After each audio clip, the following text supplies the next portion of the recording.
First আমি চেয়েছি যে এখানে যারা কাজটা করবে তারা চাকরি, ব্যবসা এটা যেন তারা করতে পারে, এবং এটা যেন কোনোভাবে হ্যাম্পার না, যেন সবাই পার্ট টাইম হিসেবে করতে পারে। কারণ আমার মনে হয়েছে প্রত্যেকটা মানুষের আজকে এক্সট্রা কিছু আর্নিংয়ের প্রয়োজন। যে তোমার চাকরি করছে তারও পাশে কিছু এক্সট্রা আর্নিংয়ের প্রয়োজন, যে কোনো বিজনেস করছে সেই বিজনেসের পাশেও তার কিছু এক্সট্রা আর্নিংয়ের প্রয়োজন, বা যারা কোনো কাজ করছে না তাদের তো অবশ্যই প্রয়োজন। তাই সবার প্রথম আমি চেষ্টা করেছি যে এটা পার্ট টাইম করা, আর পার্ট টাইম করার জন্য এটা ওয়ার্ক ফ্রম হোম হওয়ার দরকার। তাই আমাদের এই কাজের সব থেকে বড় জিনিস হচ্ছে এটা হচ্ছে একটা কমপ্লিট ওয়ার্ক ফ্রম হোম। এটা সবাই বাড়িতে বসে করতে পারবে, বাড়ির ড্রয়িং রুম, বাড়ির বেডরুম, তার অফিস হবে। এটা হচ্ছে প্রথম। দ্বিতীয় হচ্ছে এই কাজটা করবার জন্য মিনিমাম 2 ঘন্টা সময় দিতে হবে। যদি কেউ প্রতিদিন 2 ঘন্টা সময় দিতে পারে, আর এক্সট্রা টাইম দেওয়ার কোনো দরকার নেই।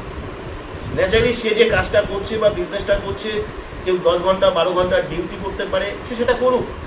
মাসে মিনিমাম 2 ঘন্টার সময় যদি আমাকে সে যদি দিতে পারে, তাহলে আমি তাকে একটা এক্সট্রা আর্নিংয়ের সুযোগ দিতে পারি, অ্যাডিশনাল আর্নিংয়ের সুযোগ দিতে পারি। এবং কি এটা অ্যাডিশনাল আর্নিং হতে পারে তিনি যদি কোনো জব থেকে 15,000, 20,000, 25,000 টাকা ইনকাম করে, আমি এটুকু তাকে বলতে পারি, আমার এই শেখানো পথে সে যদি শেখেন, সে যদি আমার কথাগুলো শোনেন, ভালো করে ফলো করেন, পুরো বিষয়টা বোঝেন, তাহলে 100% কয়েক মাসের মধ্যে উনি যেই ইনকামটা ফুল টাইম থেকে করছেন, এই 2 ঘন্টার টাইমে সেই ইনকামটা তার থেকে বেশি ইনকাম হবে।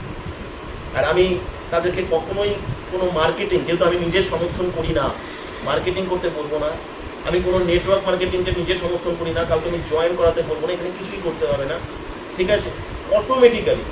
অটোমেটিক্যালি সমস্ত কিছু প্রসেস একটা সফটওয়্যারকে বেস করে তারা করতে পারে।